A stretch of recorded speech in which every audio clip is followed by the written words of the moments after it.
L'esprit humain a deux modes de fonctionnement. L'esprit conscient et l'esprit subconscient.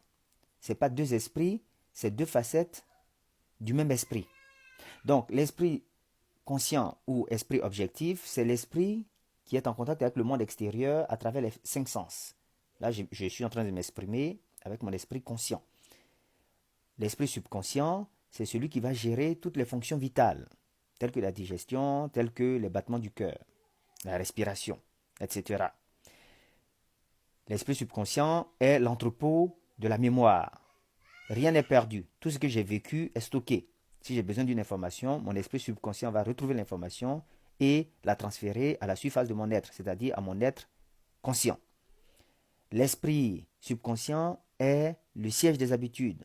Ce qui est fait encore et encore devient mécanique. On les fait sans y penser.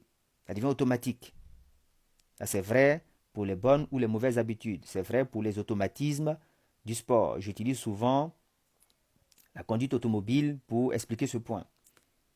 L'esprit subconscient va par exemple communiquer avec l'intuition. Il est responsable des phénomènes de somnambulisme et d'hallucination par exemple. Bon. Le conscient, c'est le gardien, c'est celui qui accepte ou refuse les idées. Une fois qu'une idée est acceptée, c'est une graine qui est plantée dans le subconscient et qui va donner ses fruits. Donc le conscient est le maître du subconscient. Mais le subconscient est beaucoup plus grand et beaucoup plus fort que le conscient. Parce que le subconscient est connecté à la subconscience universelle.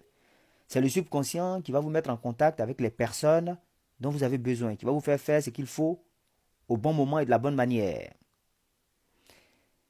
Donc le conscient et le subconscient sont un. Mais le subconscient est plus grand que le conscient. Mon père et moi sommes un, mais le père est plus grand que moi. C'est une autre façon de dire la même chose.